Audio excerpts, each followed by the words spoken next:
Estimados ingenieros, colegas, profesores y alumnos miembros de la Asociación Electrotécnica Peruana, AEP. Mi nombre es Pedro Valverde Orué, soy ingeniero electricista y miembro de la AEP. He sido invitado por el ingeniero Javier Lucana Jaramillo para hacerles una presentación con motivo de la preocupación existente en el Perú en relación al tema de generación distribuida de electricidad y las redes eléctricas inteligentes.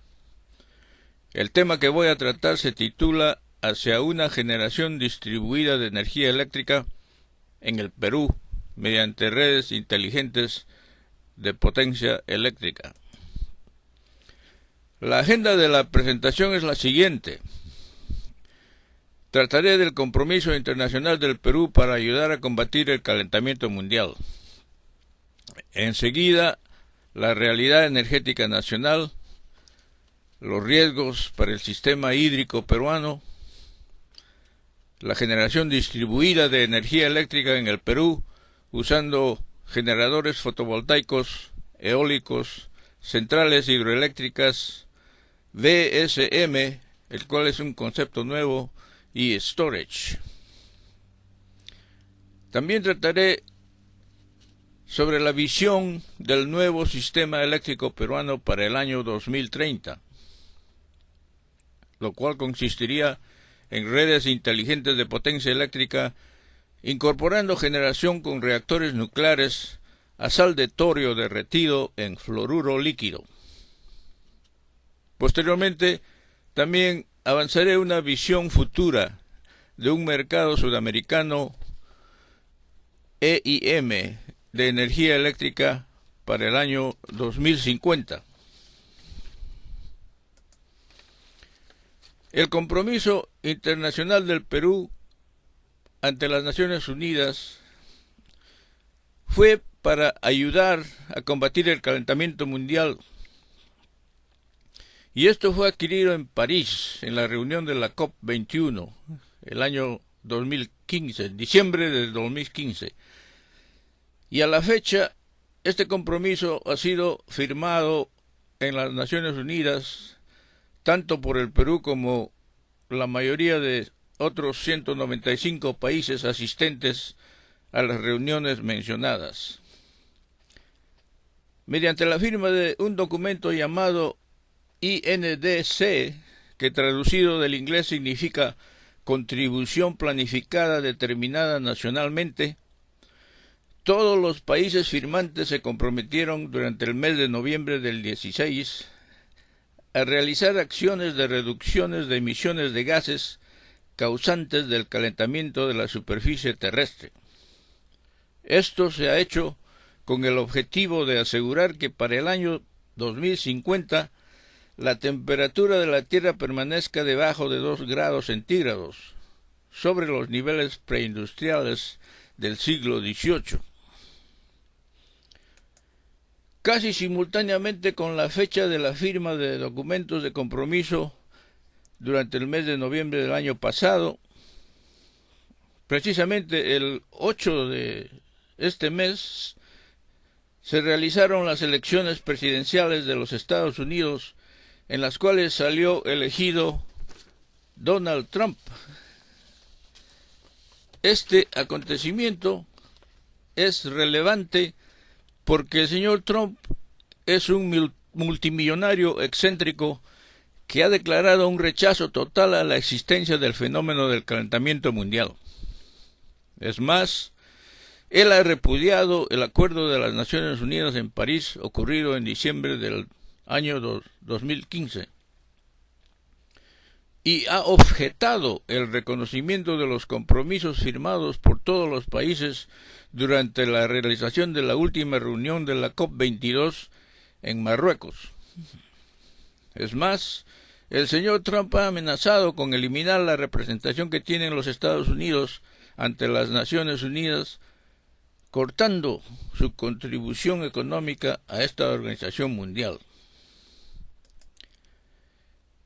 En relación a la lucha contra el calentamiento mundial, la posición tomada por el nuevo presidente de los Estados Unidos trae como consecuencia que este país retire su compromiso de reducción de emisiones de gas CO2, lo cual fue adquirido mediante el Acuerdo de París.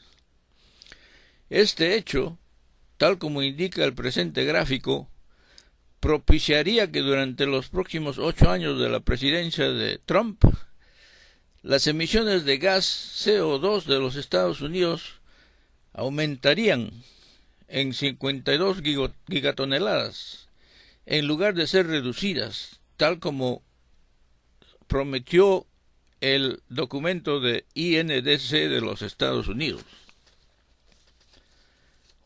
Tanto el señor Trump como los nuevos miembros de su gabinete de gobierno son multimillonarios, creyentes en la supremacía de la raza blanca, negociantes, accionistas de compañías extractoras de petróleo y gas natural, y promotores de capitalismo de mercado sin restricciones ambientalistas.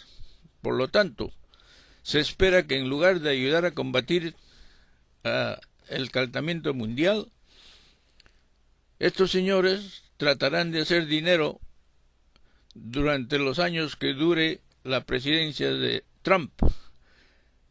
La razón es que a ninguno de los nuevos gobernantes de los Estados Unidos les interesa reducir emisiones de CO2.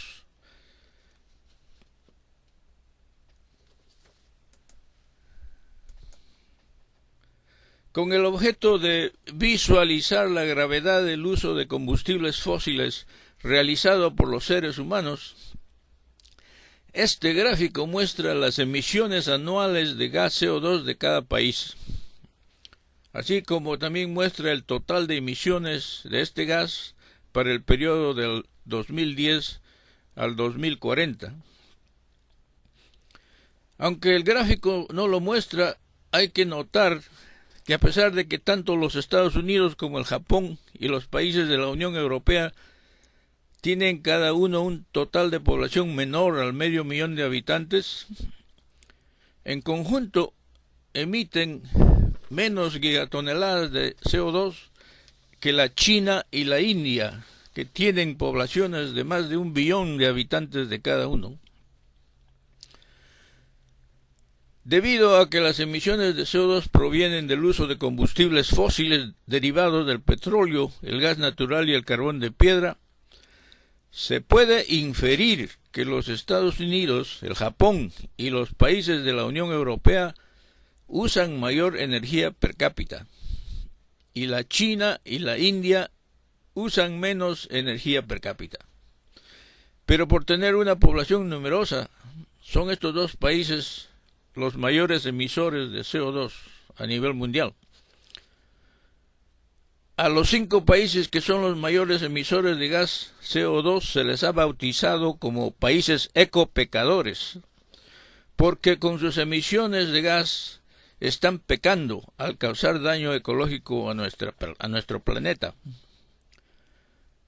Refiriéndose al gráfico, tomen nota que aunque individualmente cada país en desarrollo emite mucho menos gas CO2 a la atmósfera terrestre, pero si consideramos todas estas emisiones en conjunto, también tendríamos que catalogarnos como países mini ecopecadores. Esto en la figura está graficado por el tamaño del área indicada con el color guinda, con el título en inglés The Rest of the World. El CO2 es un gas que se ha acumulado en la atmósfera terrestre desde los años 1800 hasta la fecha. Y porque es un gas que tiene permanencia larga, de 3 a 4 siglos en la atmósfera, esta permanencia ha contribuido a atrapar los rayos de sol, originando el efecto invernadero causante del calentamiento terrestre. Debido a que el almacenamiento del gas CO2 en la atmósfera terrestre es cumulativo anualmente, y considerando un promedio de 30 gigatoneladas de CO2 por año, podemos usar el gráfico presentado para estimar que al final del año 2040 habrá en la atmósfera la cantidad de 690 gigatoneladas de gas CO2 para el año 2040. Los científicos del IPCC, Panel Intergubernamental para el Cambio Climático, han determinado que la concentración de gas CO2 por cada millón de moléculas de los elementos que constituyen el aire, medida a partir del inicio de la época industrial, está entre 350 y 400 partes por millón. Esto equivale a niveles de calentamiento de la superficie terrestre entre 1.5 a 2 grados centígrados. Si se sobrepasan los 2 grados centígrados, ya no se podría evitar que el calentamiento mundial se vuelva irreversible. Por lo tanto, el IPCC ha estimado el siguiente presupuesto de carbono. Presupuesto total 2.900 gigatoneladas de CO2. Cantidad de gas CO2 emitido desde 1870 a la fecha, 1.900 gigatoneladas de CO2. Lo que queda, que se llama gas remanente, también llamado sobregiro ecológico, serían unos 1.000 gigatoneladas de CO2. Este sobregiro ecológico es el nivel mundial de emisiones al cual las actividades industriales a nivel mundial absolutamente no deben llegar durante el presente siglo. Acuérdense del cálculo hecho en la diapositiva anterior, el cual fue de 690 gigatoneladas de CO2 al año 2040. Entonces, ahora indica pues que en materia de emisiones de CO2, con 690 gigatones emitidos en el año 2040 a nivel mundial, podemos estimar que ya en el 2040 nos estaremos acercando al sobregiro ecológico de 1.000 gigatones de toneladas de gas CO2, lo cual absolutamente debemos evitar. Y para hacer eso es que todas las naciones del mundo han firmado sus compromisos de reducción de sus respectivas huellas de carbón para el año 2050. Es debido a esta limitación de emisiones de gas CO2 impuesta por el sobregiro ecológico que las Naciones Unidas han sugerido que la industria de extracción de fósiles debe progresivamente paralizar la extracción de petróleo, gas natural y carbón de piedra, empezando el presente año, 2017. En lugar de seguir usando combustibles fósiles, las alternativas energéticas inmediatas para todos los países son usar hidroelectricidad, recursos renovables y energía nuclear no tradicional. A pesar de las amenazas del nuevo presidente de los Estados Unidos, los representantes de la mayoría de países comprometidos a luchar contra el calentamiento mundial se reunieron en la COP22 de Marruecos durante diciembre del año pasado y acordaron continuar luchando para reducir las emisiones de gas CO2 a nivel mundial. Juntos emitieron un manifiesto de acción mundial y esto está en el enlace que se da en esta diapositiva. Algo importante que sucedió en la COP22 de Marruecos fue la declaración de la directora de la Asociación Nuclear Mundial en el sentido de acelerar el uso de reactores nucleares a nivel mundial para generar electricidad, para combatir el calentamiento mundial. La motivación para hacer esto es la siguiente. Las emisiones de CO2 de los reactores nucleares son bajas, del orden de los 30 toneladas de CO2 por cada gigavatio hora, comparadas con las emisiones de la combustión de gas natural, petróleo y carbón de piedra, que son mucho más elevadas. También en lugar de uranio, elemento que cada vez está más escaso y más caro, ahora se puede usar torio como combustible nuclear, que produce desecho que tiene media vida de radioactividad de corta duración. Además, tal como ocurre con la fisión nuclear del uranio, la fisión nuclear del torio no produce combustible nuclear que puede ser usado para fabricar bombas atómicas. Otro argumento a favor del uso de reactores nucleares para combatir el calentamiento mundial es que si no se debe sobrepasar el sobregiro de los 1000 gigatoneladas de CO2 del presupuesto de emisiones de gas, los requerimientos de oferta de generación de electricidad para los países ecopecadores tiene que ser constituidos utilizando diversos portafolios de generación que logren reducir las emisiones del gas CO2. Por ejemplo, en este cuadro se presentan las ofertas por tecnología de generación de electricidad en gigavatios, requerida que ha sido escogida para cada país ecopecador para el año 2040. Si se desea reducir drásticamente a nivel mundial las emisiones de gas CO2 para el 2040, los países ecopecadores tendrán que reducir sus respectivas huellas de carbón, dejando de continuar la construcción de generadores a gas natural y a carbón de piedra, optando más bien por construir en su lugar generadores a energía nuclear, hidroeléctricas y con energías renovables. Lo mismo, aunque a menor escala, tendrá que hacer el Perú, así como cada uno de los otros países en desarrollo. Desafortunadamente, no hay otra solución ante la amenaza del aumento futuro del calentamiento mundial. Este gráfico presenta un resumen del documento del compromiso de la contribución del Perú para ayudar a combatir el calentamiento mundial. Este compromiso fue desarrollado por el MINAM durante el gobierno de Humala.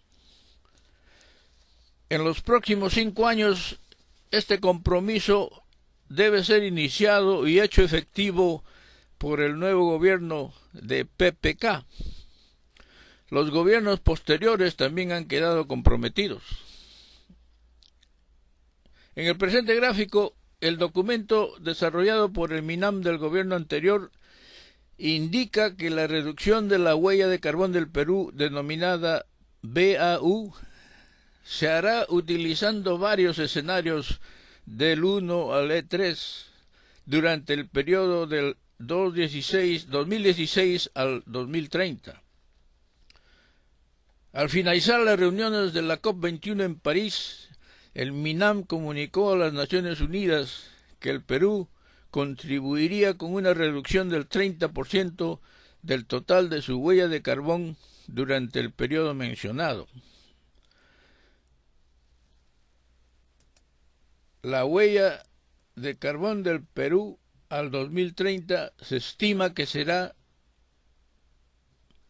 1.000 millones de toneladas de gas CO2. El documento del MINAM lo encuentran en la página web indicada en el gráfico. Si el compromiso adquirido por el Perú en reducir en 30% la huella de carbón al año 2030 se puede calcular que la tasa de reducción anual en 14 años resulta ser 21 millones de toneladas de gas CO2 por cada año. Tengan presente esta cantidad porque la seguiré mencionando en el resto de esta presentación. En este punto de la presentación cabe preguntarnos ¿por qué es importante realizar la reducción de la huella de carbón del Perú? La respuesta es simplemente que al igual que todos los países del planeta Tierra, el Perú viene siendo afectado y amenazado por el fenómeno del calentamiento mundial. Y para ayudar a combatir este fenómeno a nivel mundial, el objetivo de nuestro compromiso con las Naciones Unidas consiste en usar cada año menos petróleo y menos gas natural. También debemos realizar menos deforestación en la Amazonía, promover la regulación efectiva de las grandes agrocorporaciones y de las industrias más polucionantes existentes en el Perú. Se tendrá que hacer todo esto a fin de que para el 2030 el Perú habrá cumplido con contribuir a reducir 300 millones de toneladas de CO2, porque este ha sido el compromiso firmado ante las Naciones Unidas. Sobre el tema de la realidad energética nacional, trataré sobre la producción de petróleo, la producción de gas natural, el potencial de generación con energías renovables, el potencial hidroeléctrico que tiene el Perú y la incorporación de reactores nucleares no tradicionales para generar electricidad.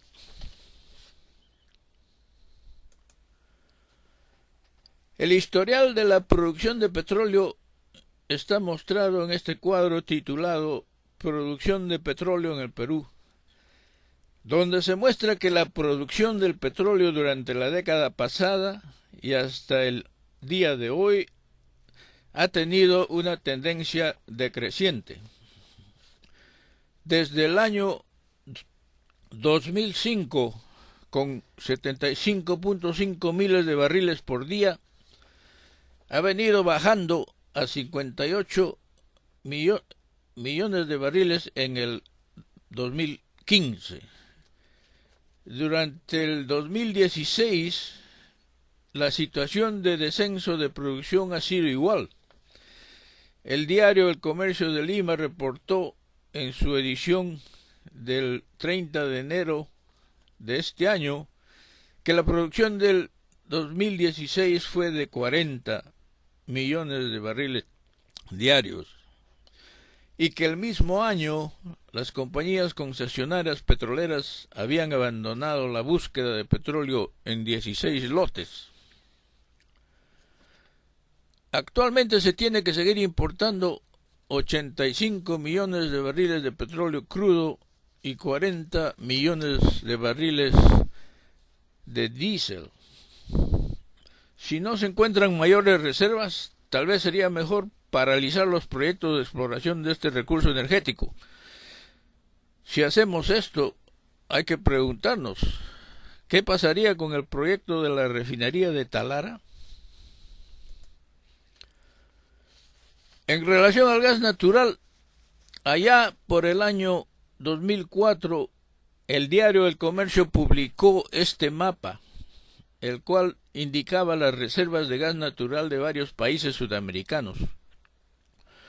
Como podrán observar, en ese tiempo el Perú contaba con 8.7 trillones de pies cúbicos de reservas probadas.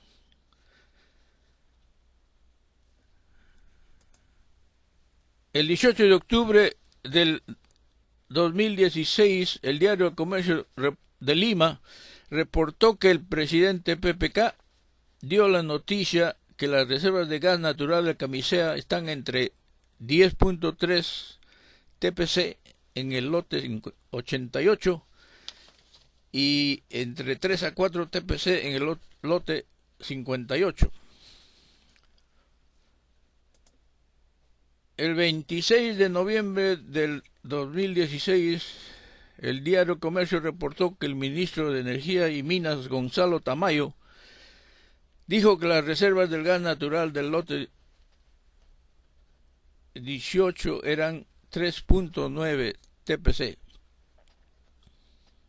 Sumando las cantidades de TPC mencionadas por el presidente PPK y por el ministro, las reservas de gas natural del Perú suman 14.2 TPC. Analizando estas noticias y comparando las reservas de gas natural mencionadas por las autoridades y haciendo un análisis de la demanda de gas natural, resulta que para el 2025 la demanda de gas será 16.55 TPC, lo cual es una cantidad de TPC mayor que la oferta de los 14.2 TPC. Se estima que para el 2025 se van a necesitar como mínimo 17 TPC de gas natural. Por lo tanto, hay que preguntarse, ¿de dónde vendrá el gas natural que se necesita para cubrir la demanda? Es cierto que en materia de gas natural, al encontrarse el Perú entre la espada y la pared, el gobierno podría anular el contrato de exportación de gas natural a México y así quizás poder obtener 2 TPC adicionales a los 14.2 TPC de reservas probadas. Si es que no se encuentran más reservas probadas de gas natural adicionales a los 14.2 TPC que son actualmente existentes en Camisea, otra solución sería el importar gas natural. Aquí las opciones serían hacerlo de Bolivia o de los Estados Unidos, pero antes de hacer esto se tendría que volver a diseñar otras rutas para la construcción del gasoducto al sur y al interior del país, porque el gas natural ya no vendría de Camisea. Sin embargo, hay que tener presente que la importación de gas natural sería una solución contraproducente, sabiendo que el Perú cuenta con grandes potenciales hidroeléctricos y de energías renovables, los cuales debemos planificar y utilizar a fin de proporcionar energía eléctrica barata para todos los peruanos. El 26 de mayo del año pasado, el capítulo de Ingeniería Eléctrica del Colegio de Ingenieros organizó la mesa redonda titulada Desarrollo Eléctrico Energético del País en el próximo quinquenio. Las mayores conclusiones de esta reunión fueron las siguientes. Se ha notado una tendencia de la baja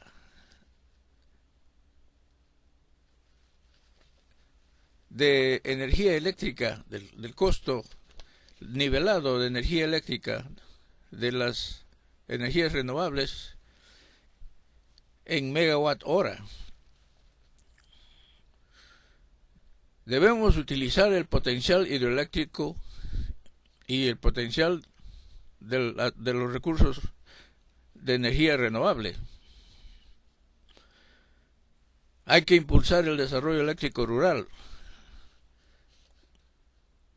buscar solución a la sobreoferta de potencia del 2016, impulsar la generación distribuida de electricidad en las ciudades. Pueden ver y escuchar el desarrollo de la mesa redonda visitando el enlace dado en esta lámina.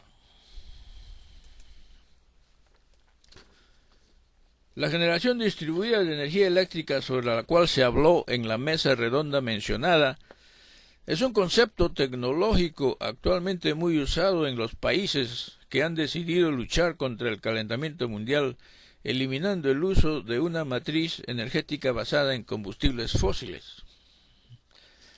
En el presente cuadro se dan los precios del costo nivelado de la energía eléctrica obtenidos en la última subasta realizada en el Perú. Como pueden ver, estos precios son de cada planta: $77 para la biomasa, $47.98 para solar, 40 para hidroeléctrica menor a 20 megavatios, 36.84 para viento. Para comparación, en el cuadro también se dan los precios del costo nivelado de energía eléctrica obtenidos en otros países latinoamericanos. Como verán, es notorio que los precios de costo nivelado de energía eléctrica de energías renovables ahora están muy competitivos en toda la América Latina. Algo que no se trató en la mesa redonda del Colegio de Ingenieros es que no se discutió el compromiso de 30% de reducción de la huella de carbón del Perú para el 2030. Si tomamos este compromiso como el objetivo principal del Perú para ayudar a combatir el calentamiento mundial, con una tasa de reducciones anuales de 21 millones de toneladas de gas CO2 por año, tendríamos necesidad de utilizar hasta 5.000 megavatios de generación distribuida de electricidad para reemplazar la energía producida por las centrales térmicas, la cual actualmente es alrededor de 24.000 gigavatios hora por año.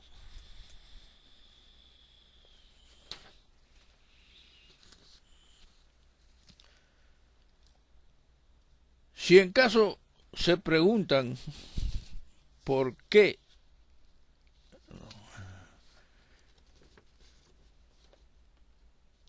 el Perú tiene el potencial de generación de electricidad mediante energías renovables que se presenta en este cuadro,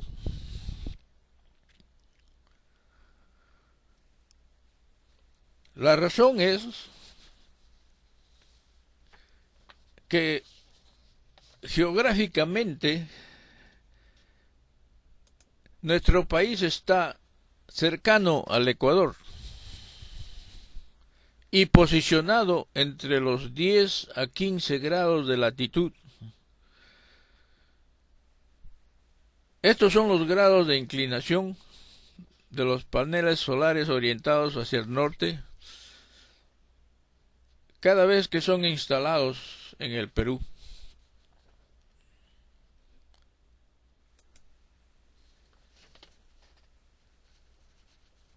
Los efectos y riesgos del calentamiento mundial en el Perú en realidad son tremendos.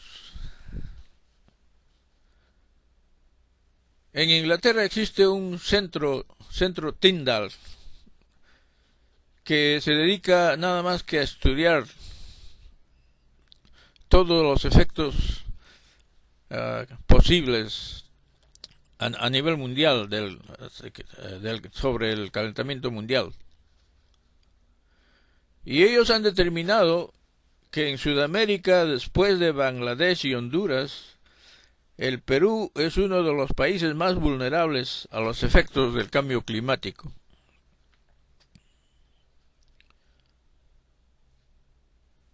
También, haciendo otros estudios, ahora sabemos que hasta el 22% de la superficie glaciar se ha perdido en el Perú. Y el estrés hídrico sigue creciendo de manera exponencial. O sea que cada vez vamos a tener menos recursos de agua. También hay menos lluvias por deforestación en la Amazonía. El MINAGRE, Ministerio de Agricultura, está preocupado porque la brecha de riego afectará las actividades agropecuarias. Y la Autoridad Nacional del Agua ya ha concluido que para el 2021 se necesita un mínimo de 204 hectómetros cúbicos urgentes.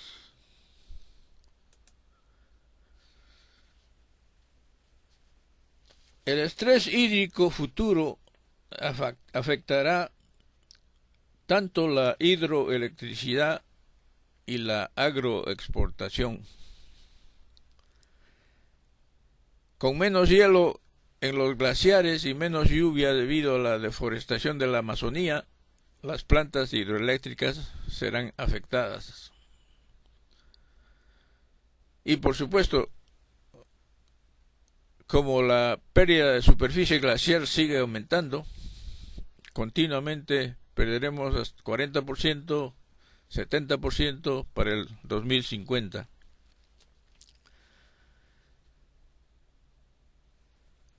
Y esto hará posible pues que las épocas de estío de los caudales de nuestros ríos sucederán casi la mayor parte del año.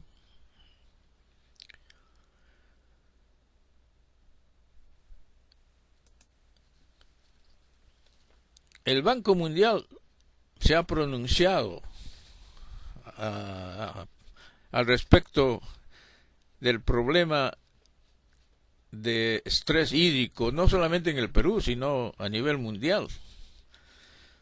Y tal como dice este párrafo que ha salido de este documento, parece que todos los países van a tener que estar viendo la manera de utilizar el agua de mar, teniendo plantas de desalinización del agua del mar. El calentamiento mundial impactará al sector de energía de todos los países, influyendo para que cambien sus matrices energéticas, a fin de producir menos o nada de emisiones de gases causantes del efecto invernadero.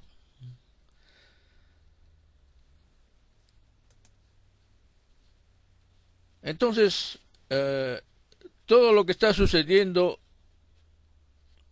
indica que debemos de revisar los planes que tiene el COES.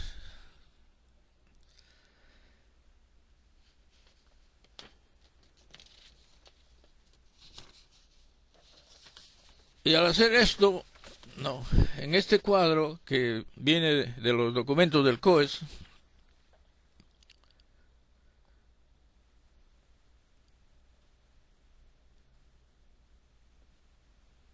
tal vez tendríamos que hacer unos cambios a lo que actualmente se ha realizado.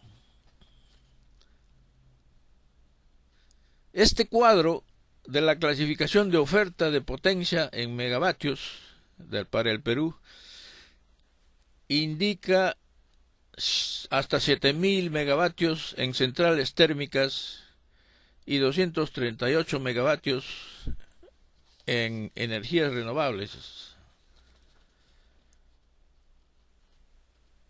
Pero si consideramos que cada gigavatio hora generado de electricidad por una central térmica necesita 2300 metros cúbicos de agua para enfriamiento de turbinas,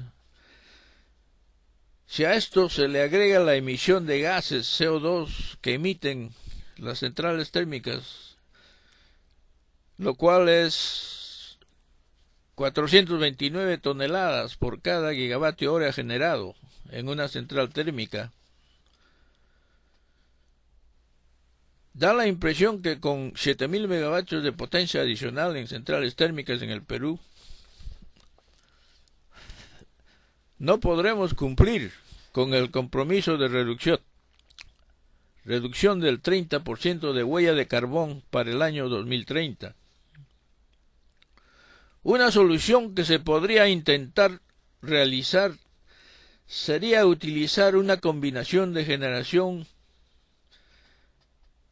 con energías renovables y otras tecnologías de generación de electricidad que emitan a la atmósfera una cantidad muy baja de gas CO2 y que reemplacen a los 7000 megavatios de generación térmica más los 238 megavatios de generación con energías renovables que han sido programadas por el COES.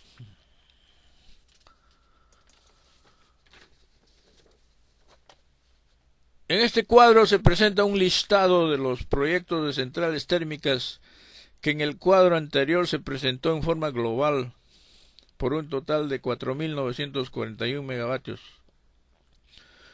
Unas cuantas de estas centrales térmicas ya han sido construidas, otras están en construcción.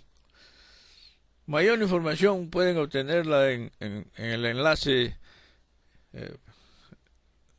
proporcionado.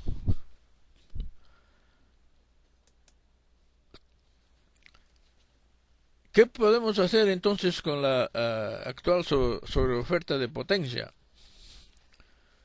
Lo que fue discutido en la mesa redonda del Código de Ingenieros.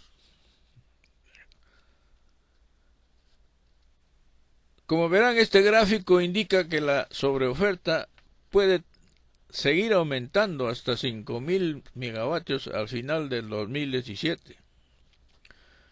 Es necesario hacer una planificación de oferta futura que tenga en cuenta el compromiso de la reducción de la huella de carbón del Perú adquirido ante las Naciones Unidas.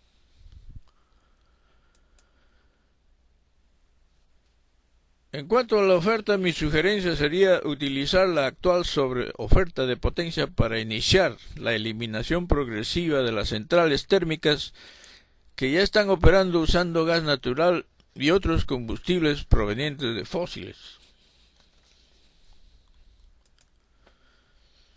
¿Qué podríamos hacer con las centrales térmicas?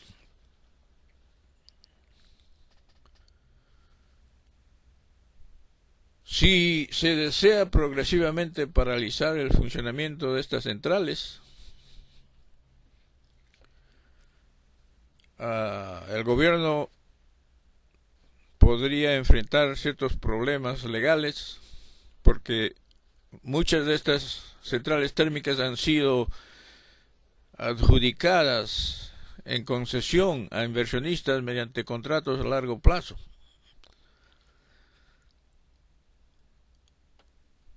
Pero estos problemas son solucionables porque existe a nivel mundial muchas maneras de donde obtener capital para soluciones, ¿no?, ante el problema del cambio climático. Capital puede venir del Fondo Verde, del Mecanismo de Desarrollo Limpio de las Naciones Unidas, también generando bonos de recompensa para los inversionistas. Ahora, hay una propuesta del ingeniero Alberto Ríos, y esto sería elaborar un plan nuevo de energía eólica para integrar 5.000 megavatios eólicos en los próximos 5 años para sustituir a las centrales térmicas. El requisito de adjudicación sería que durante 20 años los inversionistas garanticen emplazamientos de un mínimo de 4.500 horas equivalentes anuales para comprarles energía a $36 el megavatio hora. Cada año se adjudicarían 1.000 megavatios eólicos con reducción anual del precio de compra de $2 megavatio hora hasta alcanzar los 5.000 megavatios de potencia instalada. De esta manera se generaría energía a 0.03 kilovatio hora, muy conveniente. Pero en este caso las subastas por generación hidroeléctrica menor a 20 megavatios solamente se harían para este tipo de hidroeléctricas.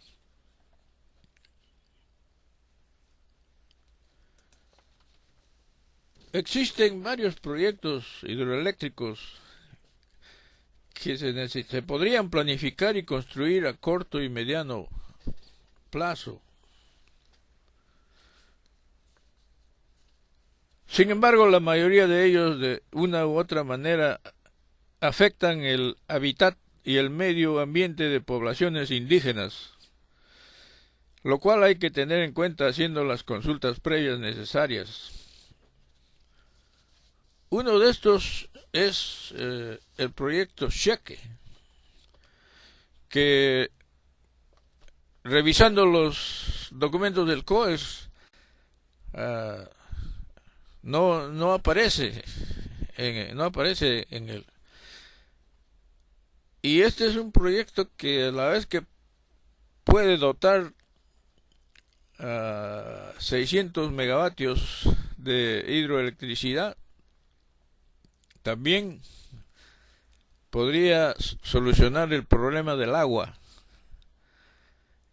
preferentemente para Lima y la costa.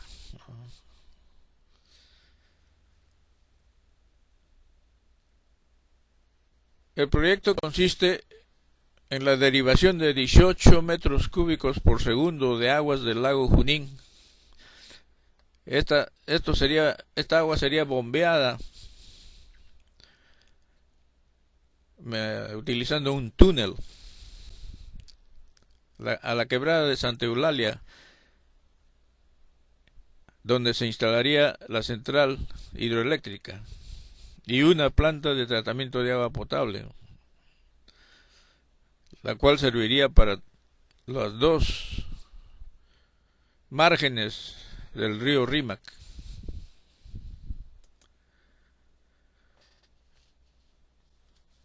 Para evitar conflictos sociales en proyectos hidroeléctricos,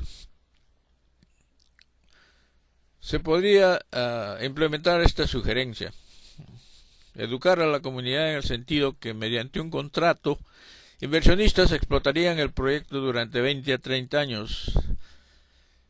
Durante este tiempo la comunidad obtendría un canon energético. Al terminar el contrato, la hidroeléctrica pasaría a ser propiedad de ellos y le venderían energía al Estado. Ganancias serían para desarrollo comunal. Durante el tiempo del contrato con el inversionista, este se comprometería a entrenar a los pobladores para que eventualmente ellos se hagan cargo de la administración y operación de la central.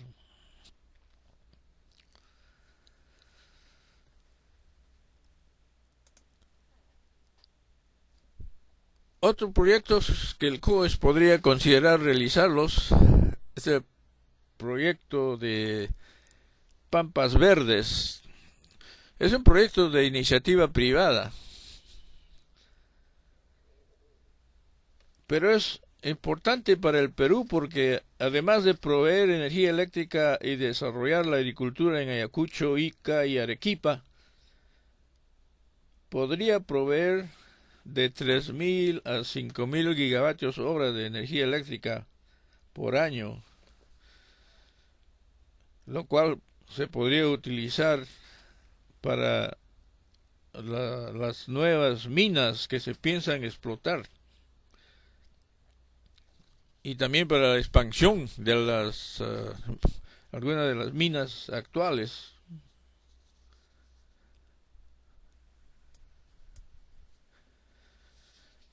En relación a interconexiones con otros países, una interconexión importante que debería realizarse es la interconexión de 500 kilovoltios en línea de transmisión con el Ecuador. Y esto porque es necesario aprovechar la complementariedad de los ciclos hidrológicos que existen entre ambos países. Y sería bueno contar con una reserva de potencia instantánea superior a 1000 megavatios.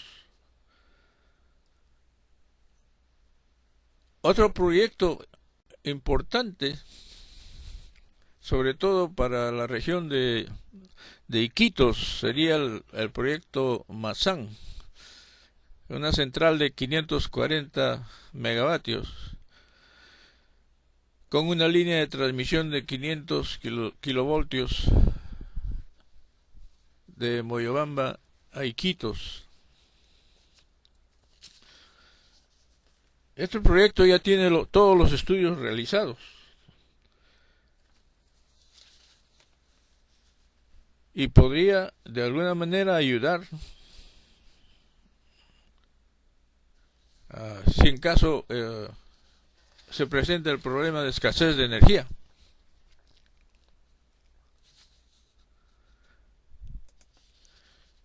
El proyecto Mazán podría ser una alternativa de interconexión con Brasil mediante una línea de transmisión de 500 kilovoltios entre Iquitos del Perú a Portobelo en Brasil. Para una posible interconexión con Chile, el COES ha planificado dos posibles proyectos. Un futuro enlace de 150 megavatios con una línea de transmisión de 220 kilovoltios en corriente alterna y otro de 1000 megavatios con una línea de transmisión de 500 voltios de corriente continua. Todavía no sabemos qué sucederá en relación a este proyecto con Chile.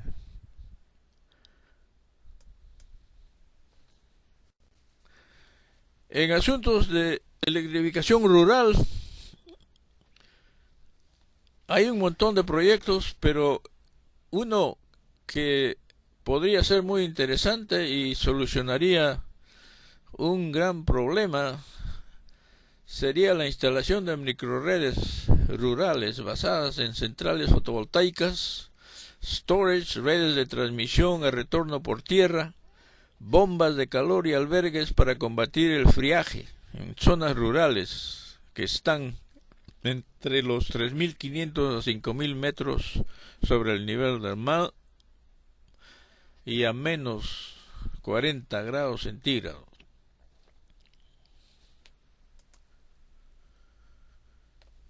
Otro proyecto que puede ayudar a electrificar muchas zonas selváticas y también de las comunidades andinas sería el uso del invento que ha sido desarrollado en la UTEC en Lima.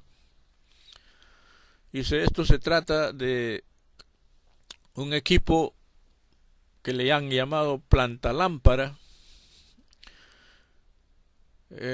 Funciona en base a baterías cargadas con corriente eléctrica producida por el proceso de fotosíntesis, lo cual ocurre en las plantas de acuerdo con la ecuación que se da en la diapositiva. Para mayor información sobre esta planta lámpara, ahí tienen los enlaces que les damos.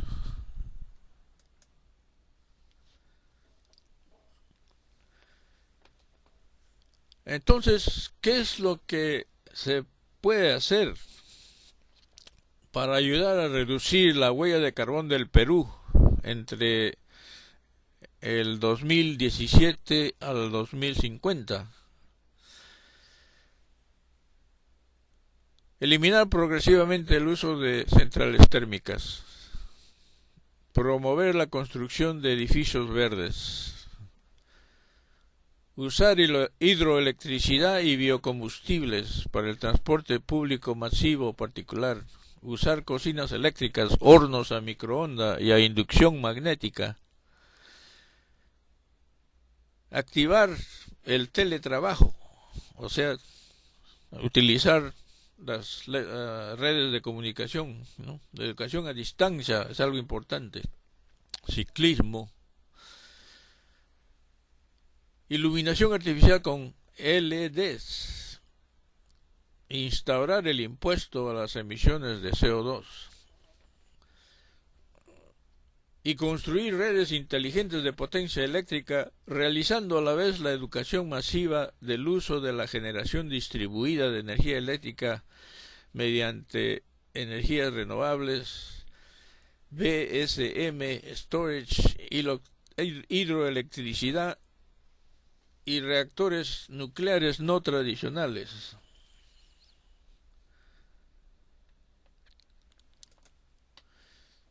Existe entonces una necesidad de planificar un cambio de matriz energética en el Perú. Unas sugerencias para el periodo del 1917 al 2030. Suplantar progresivamente el uso del petróleo y del gas natural con recursos energéticos hidroeléctricos y renovables. Simultáneamente estudiar la factibilidad de introducir en el Perú el uso de reactores nucleares no tradicionales para cubrir la oferta de potencia hidroeléctrica que no será generada por causa del estrés hídrico de los ríos debido al calentamiento mundial. Las sugerencias para el periodo del 2031 al 2050 serían diseñar y subastar redes inteligentes de potencia eléctrica y plantas nucleares que suplanten a las hidroeléctricas afectadas por el estrés hídrico.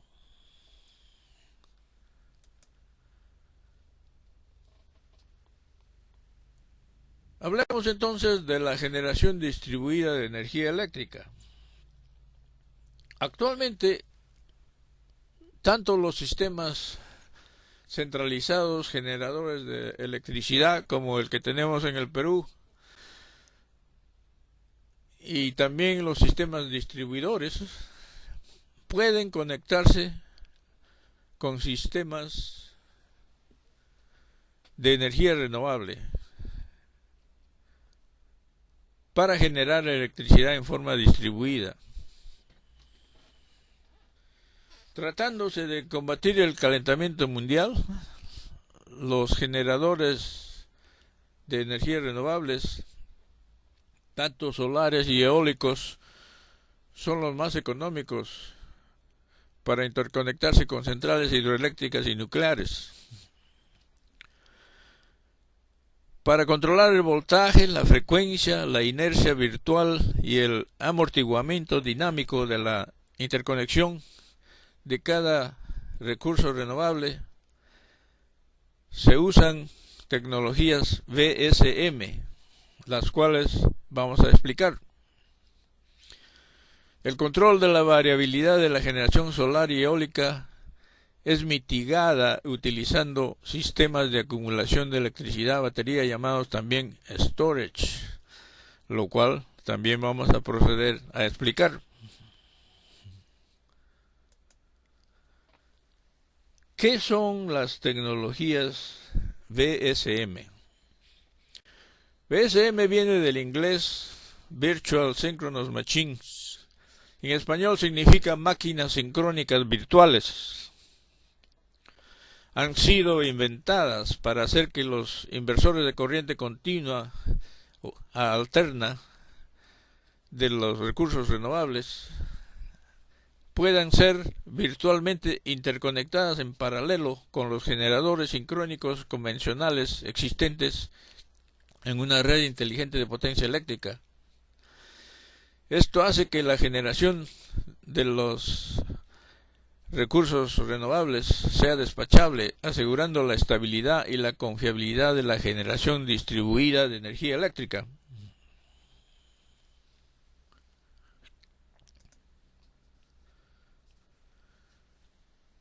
El uso de las tecnologías VSM se presenta en este gráfico, una forma esquemática. Vemos un sistema nacional inteligente de potencia eléctrica totalmente interconectado. Se observa que por medio de los interfaces VSM, el voltaje, la frecuencia, la inercia virtual, el coeficiente de fricción, la inductancia de campo y la inductancia mutua de cada uno de los generadores sincrónicos son imitados por los generadores de energías renovables, así como por el sistema storage, los vehículos eléctricos, los motores, la iluminación LED, los aparatos electrónicos, los sistemas de transmisión a corriente continua elevada y las microredes, tanto de corriente alterna como de corriente continua.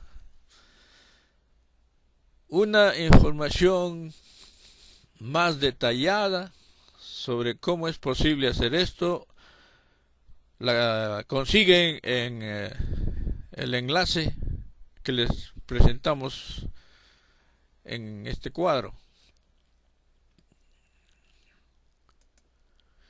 ¿Qué es un sistema storage?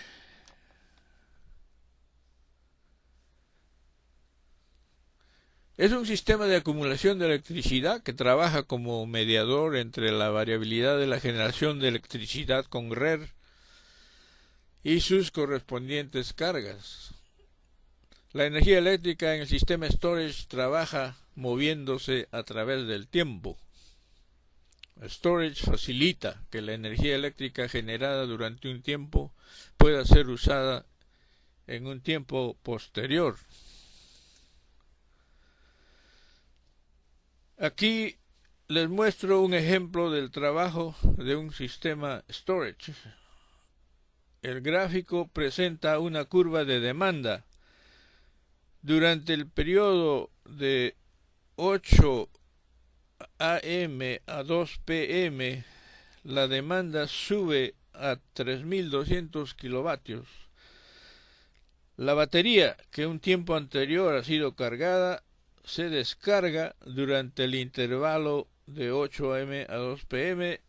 y provee la demanda requerida. Aquí le presento un sistema pequeño, ¿no?, de sistema storage a batería. Se indica los componentes del sistema. En realidad son subsistemas. Por ejemplo, la caja de la batería, el inversor de corriente continua a corriente alterna, el subsistema de control y monitoreo de carga y descarga de la batería, los interruptores. La fuente de corriente continua proviene de un recurso renovable y el transformador está alimentado por el inversor de corriente continua a corriente alterna y la salida del mismo va conectada a la red de corriente alterna. En este cuadro les presento una clasificación de potencias de los sistemas storage. La clasificación de las potencias de trabajo y los tiempos de trabajo de descarga de los diversos tipos de storage están graficados. Por ejemplo, en el eje horizontal, con potencias entre 1 kilovatio y 100 kilovatios, con tiempos en segundos. En el eje vertical son los tipos de storage que descargan rápidamente en segundos. Aquí se encuentran los UPS, los supercondensadores de alta potencia, los volantes acumuladores de energía. Los SIMS o sistemas de energía magnética superconductora trabajan en segundos entre las potencias de 1 megavatio a 10 megavatios. Subiendo verticalmente hacia la región del tiempo de descarga en minutos, encontramos los sistemas a supercondensadores de alta energía, que son usados entre las potencias de 1 kilovatio a 90 kilovatios. En esta región de tiempo en minutos también hay varios sistemas storage con diferentes baterías que cubren el rango de potencias entre 1 kilovatio a 10 megavatios. Las baterías que descargan en horas se encuentran en el rango de potencias entre 100 kilovatios y 50 megavatios. Los sistemas de mayor potencia entre 50 megavatios y 1 gigavatio son los que funcionan a aire comprimido y las hidroeléctricas a bombeo de agua. Dos sistemas storage que no se encuentran en este cuadro son fabricados por la compañía Tesla, y esto lo pueden encontrar visitando el sitio web de ellos.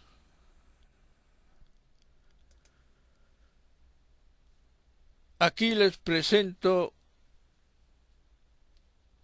el rango de potencias de los sistemas fotovoltaicos que trabajan con VSM y storage. Algo notable en este cuadro es que los paneles solares inicialmente empezaron con 600 voltios corriente continua, han pasado a 1000 voltios de corriente continua y actualmente ya están en el mercado los paneles de 1500 voltios de corriente continua. El rango de potencias de los generadores eólicos se presenta en este cuadro. Hay para instalación en tierra firme y para instalación fuera de costa. Estos son usando un conjunto de estos aerogeneradores se puede diseñar lo que le llaman los parques eólicos. Noten aquí que el tipo 2 ya no se fabrica porque las tecnologías han mejorado y solamente ahora para instalación en tierra firme se utiliza los tipos 3, 4 y 5. Lo mismo para la instalación fuera de costa.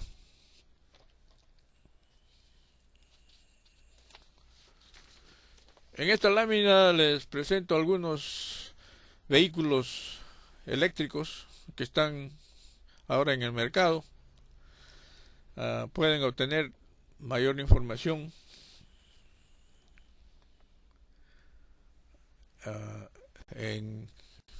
visitando estos sitios web.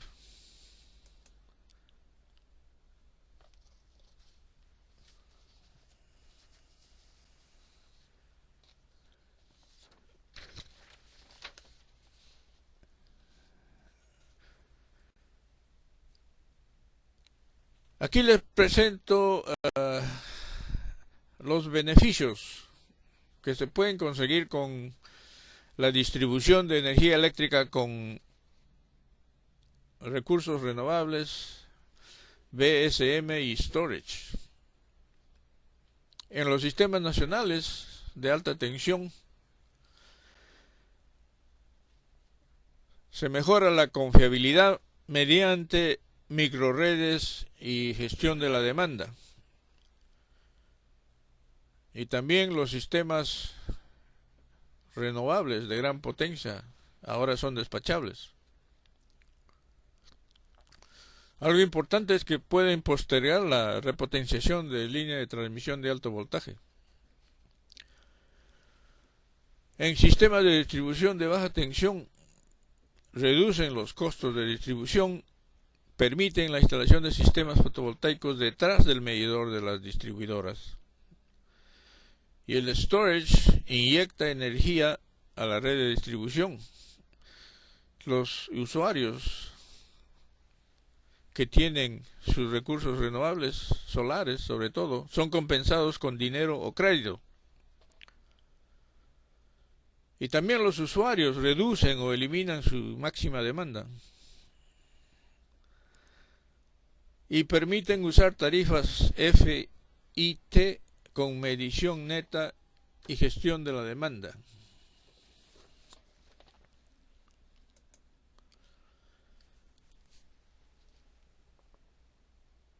La instalación de redes inteligentes de potencia eléctrica para la generación distribuida de energía eléctrica mediante energías renovables en el Perú actualmente es un reto, porque implica que cada peruano o institución o grupos de peruanos asociados o no en cooperativas usen microredes eléctricas y obtengan el derecho de elegir su propia fuente de generación distribuida de electricidad fotovoltaica, eólica u otra, y que utilizan sistemas storage a batería o que sean conectados directamente a una red de distribución. El actual marco legal del Perú sobre el uso y desarrollo de la energía eléctrica no permite la generación distribuida de la misma.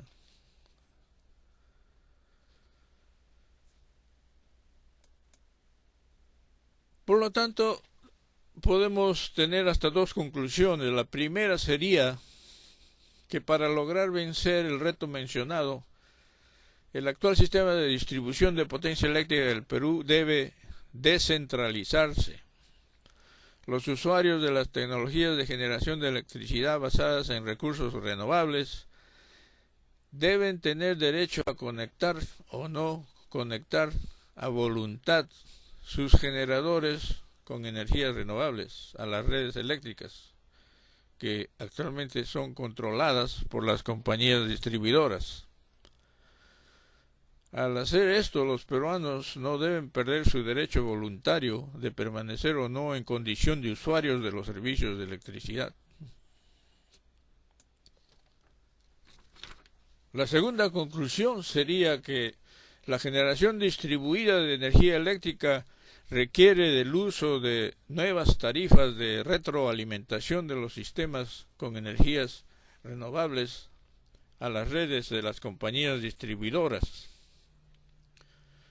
Las tarifas FIT de retroalimentación de energía con un sistema de medición neta son las más recomendables. La medición neta de energía eléctrica significa que se usa un medidor de funcionamiento bidireccional. Esto es necesario para tener una contabilidad transparente de dos flujos opuestos de energía eléctrica. Al contar con redes inteligentes de potencia eléctrica se debe instaurar tarifas basadas en programas de gestión de la demanda, algo que afectará el futuro de la instauración de tarifas para los sistemas red. Será el uso comunitario de la energía solar y el nuevo mercado de energía solar llamado blockchain, en el cual los usuarios se vuelven comerciantes de la electricidad generada por ellos.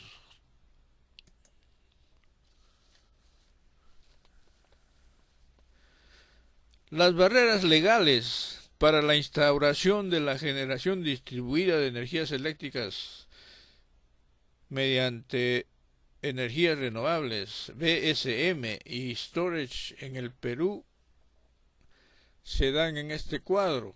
Ellas son la Ley 25844 de concesiones eléctricas, el decreto Ley 102 que limita el uso de energías renovables a 5% y la modificación o cancelación de contratos adjudicados a concesionarios. Pero como ya tratamos anteriormente, esto no sería un problema, porque hay maneras de solucionarlo.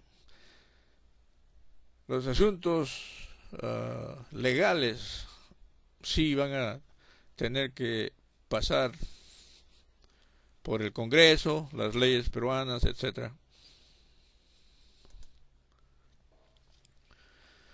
Pasamos entonces a hablar sobre los reactores nucleares tradicionales.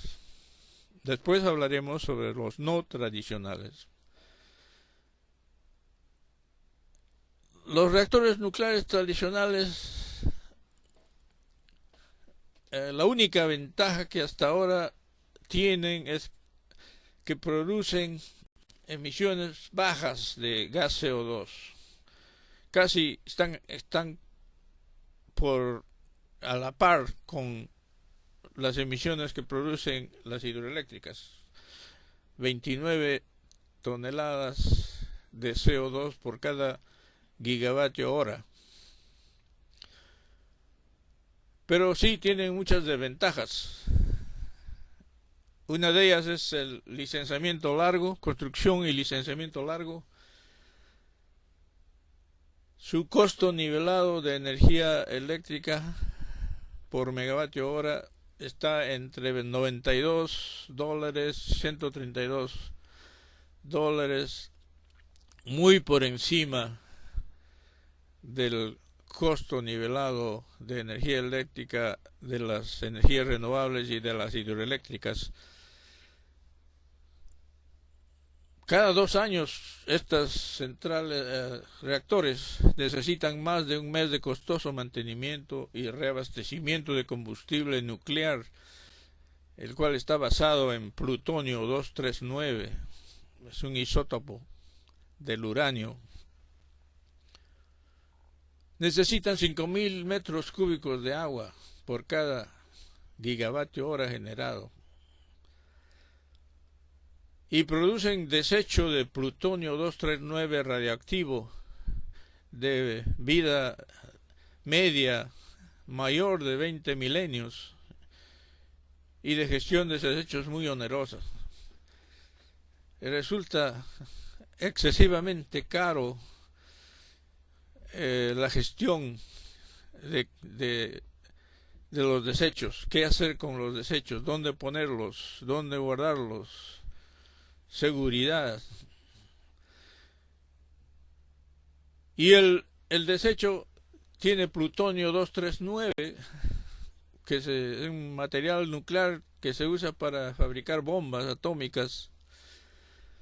Su uso en manos de gente que no le gusta la paz mundial, ¿no? Es peligroso.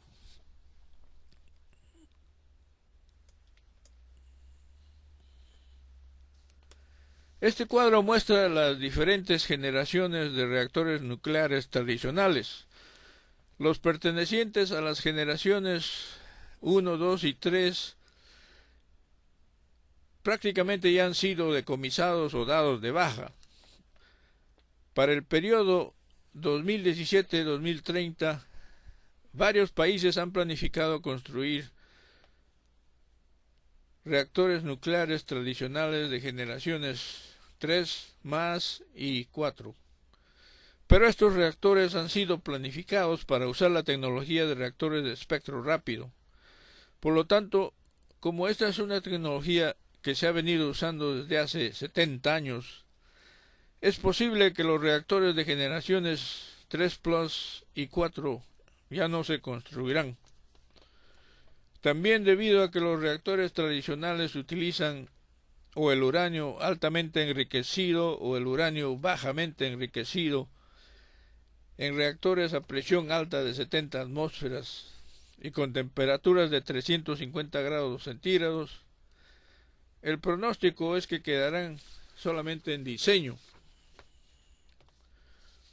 Otra razón para esto es que el uranio está escaseando y para solucionar el problema del calentamiento mundial se necesitan otros reactores modulares diferentes a los tradicionales, que no usen combustible nuclear basado en plutonio 239, porque este isótopo es usado para fabricar bombas atómicas y produce desechos que tienen una vida radioactiva media de 24.100 años.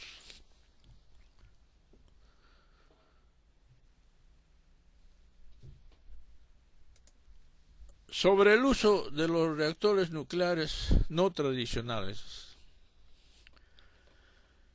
Actualmente, a nivel mundial, varios laboratorios, universidades y compañías vienen investigando 3 tecnologías para el diseño y construcción de reactores nucleares no tradicionales para generar electricidad. Las 3 tecnologías que se están estudiando son fusión nuclear, fisión nuclear basada en desechos radiactivos, fisión nuclear basada en sal de torio derretido en fluoruro líquido. También le llaman reactores LFTR. El objetivo de estas investigaciones es mitigar las emisiones de CO2, haciendo que durante el periodo del 2030 al 2050 la generación de electricidad con nuevos reactores nucleares no tradicionales suplante a los reactores nucleares tradicionales.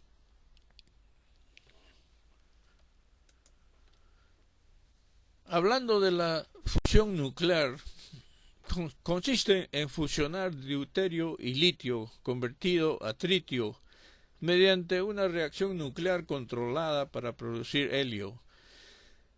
Usa 5.000 metros cúbicos de agua por gigavatio hora.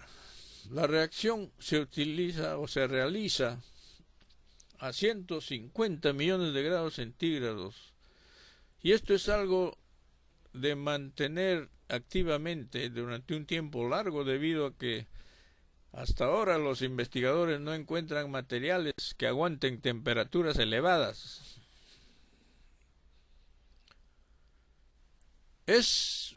Sería bueno tener fusión nuclear porque produce neutrones que pueden ser usados para combatir ciertos cánceres y no produce emisiones de gas CO2, tampoco produce desechos radioactivos. El problema es desde que esta investigación ya tiene más de 60 años y hasta el momento no existe un prototipo comercial. La fisión nuclear basada en desechos radioactivos de uranio agotado utiliza los desechos radioactivos que contiene plutonio 239, los cuales provienen de reactores nucleares dados de baja por antigüedad. Usa 5.000 metros cúbicos de agua por gigavatio hora. Elimina parcialmente, no totalmente, la reactividad de sus desechos y tiene mínima emisión de gas CO2. Ustedes deben conocer a Bill Gates.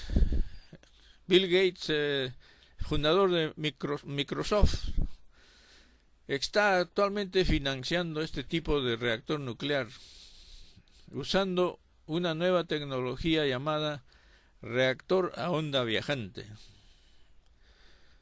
Parece que está haciendo contratos con la China y van a sacar un prototipo de 500 megavatios con 30 años de vida. Pueden obtener más información sobre esta en el enlace que les proporcionamos.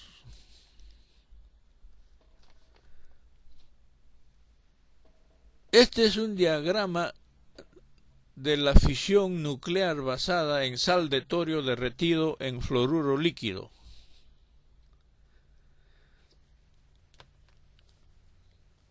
Debido a que la fisión nuclear en este tipo de reactor se realiza a baja presión, el grosor de las paredes del reactor es de 3 a 5 veces menores que el grosor de las paredes de un reactor tradicional. La fisión nuclear calienta la sal de torio a 700 grados centígrados y mediante un intercambiador de calor calienta y expande un gas, el cual impulsa una turbina para generar electricidad. Las características del reactor a sal de torio derretido en fluoruro líquido son las siguientes. Usa 3 gramos de torio 232, elemento que se encuentra abundantemente en la corteza terrestre. Este torio es convertido en uranio 233, el cual es fisionado en un reactor que contiene sal de flúor. La China también viene investigando este reactor. No requiere agua para su enfriamiento. Opera a presión baja y alta temperatura, 700 grados centígrados. Produce grandes cantidades de calor con el cual se puede desalinizar millones de litros de agua de mar. Produce isótopos muy efectivos para curar el cáncer. Produce muy poco desecho radioactivo. Y hay prototipo en los Estados Unidos. El reactor es iderretible y no produce emisiones de gas CO2. El rango de potencia de los prototipos que se están haciendo es de 10 a 500 megawatts por reactor. Largo de vida 30 años. Algo importante, que es de construcción modular.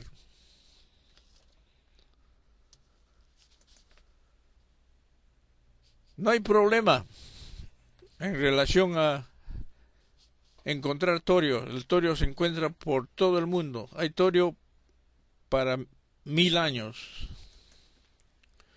En cambio, el uranio se sabe que se agotará a mitad del siglo XXI. Noten que de las cantidades mostradas para los reactores tradicionales solamente se usaba, ¿no?, 0.7% de uranio.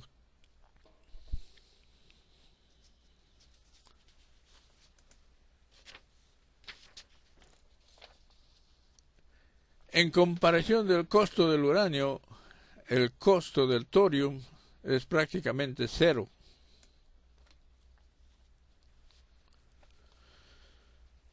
Hablemos ahora sobre las redes inteligentes de potencia eléctrica. Estas redes son diseñadas e instaladas utilizando la convergencia de los sistemas contemporáneos de teleinformación y las tecnologías operacionales aplicadas a las redes transportadoras y distribuidoras de electricidad. ¿Por qué se hace esto? Porque el objetivo es darles opciones sostenibles y económicas a los usuarios de electricidad, proporcionando seguridad, confiabilidad y eficiencia a los servicios de transmisión y distribución de energía eléctrica. Un modelo muy usado para explicar lo que es una red inteligente de potencia eléctrica de mínima emisión de gas CO2, compuesta por generadores sincrónicos, generadores de energía renovable, reactores nucleares, VSM y storage.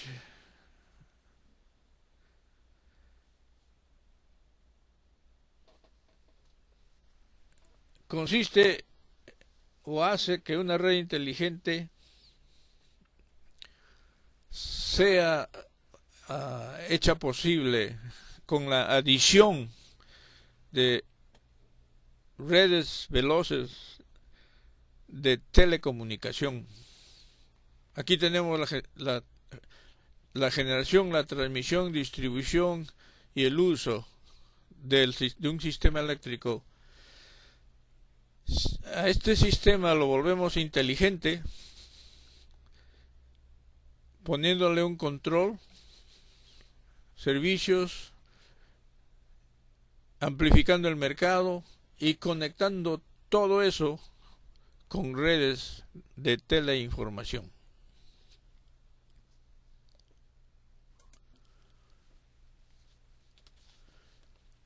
Los sistemas de una red inteligente de generación distribuida de potencia eléctrica limpia son la generación nuclear no tradicional en paralelo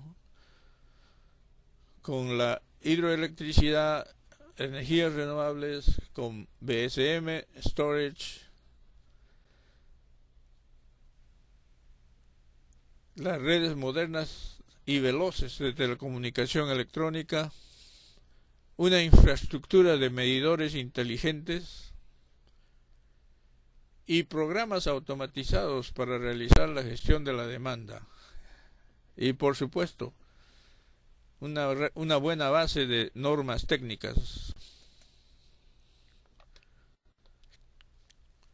Las redes modernas de telecomunicaciones que se utilizan en una red inteligente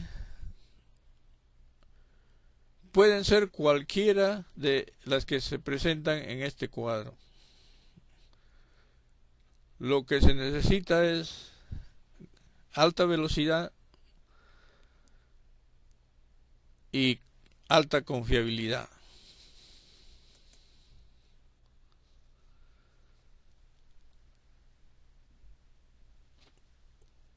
Una red inteligente de potencia utiliza una infraestructura de medidores inteligentes.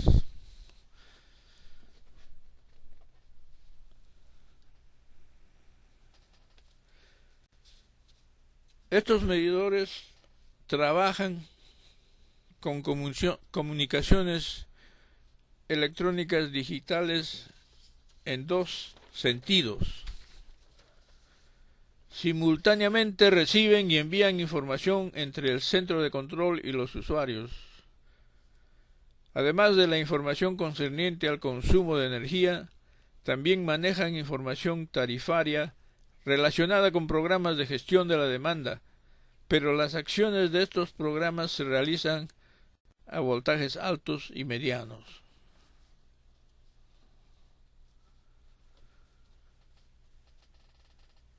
Como pueden observar, para el caso de usuarios industriales, esta información sería información de conexión y desconexión mediante control directo de la carga, eliminación sucesiva de carga, apagones programados, diferente tarificación, limitación de demanda, incentivos, descuentos, energía transactiva. Energía transactiva consiste en el uso de agentes contratistas dedicados a proporcionar servicio de gestión de la demanda eléctrica. Es un servicio para ser usado en mercados grandes de electricidad donde existe gran cantidad de energía renovable.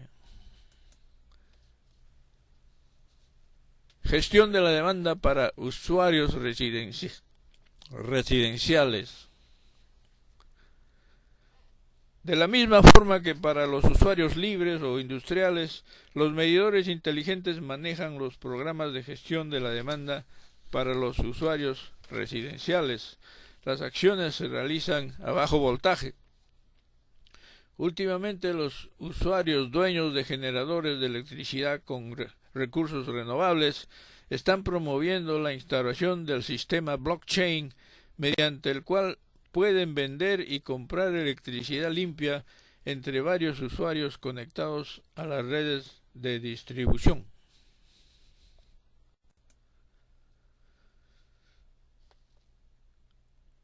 Para los domicilios, oficinas, entidades comerciales que deseen tener sus propias redes llamadas domiciliarias. Son redes interiores, ¿no? que están conectadas dentro del interior de los domicilios o de los edificios. Y el sistema de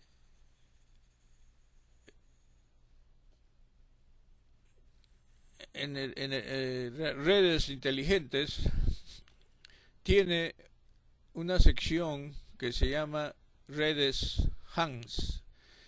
HANS significa domiciliarias, redes domiciliarias. Para hacer estas conexiones se utiliza una serie de tecnologías, las cuales se ponen acá en esta lámina. Y prácticamente es un mercado grande, ¿no? Por ser instaladas en el interior de los domicilios, pueden ser instaladas por las mismas empresas eléctricas o por cuenta propia, por el mismo propietario del domicilio.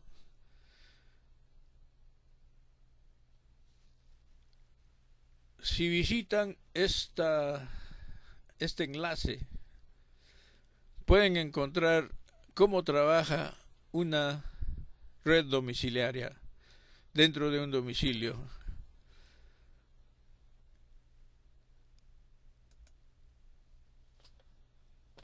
Normas técnicas. Estas son todas las normas técnicas que el IEC ha destinado para el diseño y la construcción de redes de potencia inteligentes. Una de ellas, la IEC 61850, es la norma técnica para automatizar las subestaciones, y una referencia que puede ayudarles a aprender cómo se hacen estas automatizaciones está dada por esta publicación.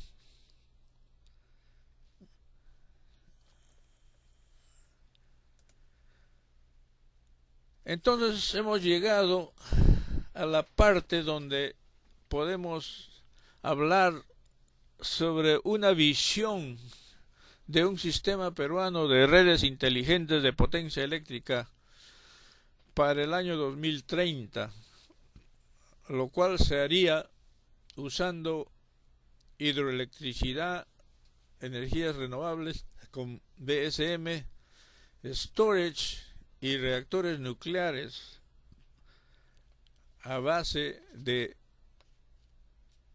reactores de torio.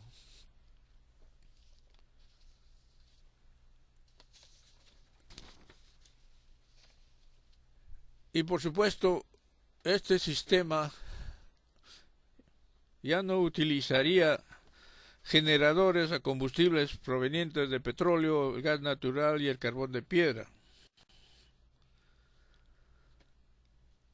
Los componentes de este sistema, asumiendo que el sistema peruano cambie totalmente, sería el sistema del SEIN. Tendría como generadores de energía solar los fotovoltaicos, los concentradores solares, generadores eólicos, generadores nucleares, generadores movidos a geotermia y biomasa, storage, y con el reactor de torio se tendría la desalinización del agua de mar, isótopos para tratar el cáncer, toda esta energía sería enviada a las microredes, a los usuarios libres, a los vehículos eléctricos y a los usuarios de las empresas distribuidoras.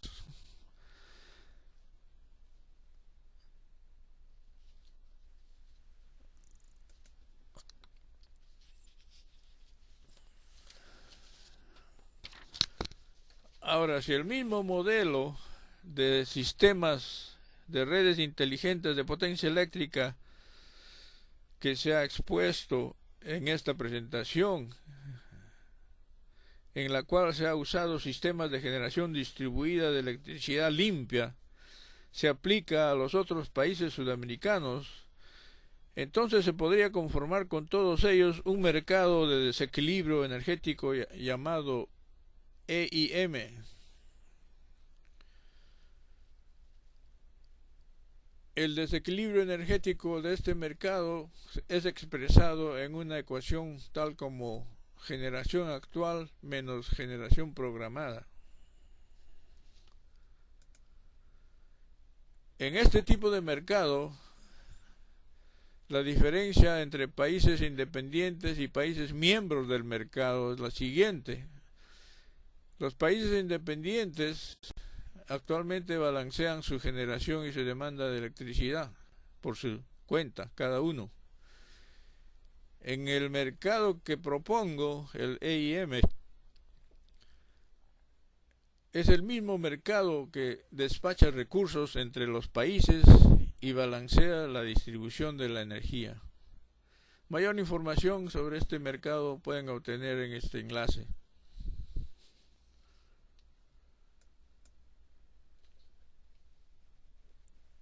Entonces, la visión para el año 2050 hasta finales del siglo sería tener un mercado sudamericano EIM de electricidad limpia. Y aquí podemos ver, ¿no?, las interconexiones, las posibles interconexiones que se pueden hacer y la potencia que cada interconexión tendría. Sería bueno hacer esto. El reto es para los ingenieros electricistas.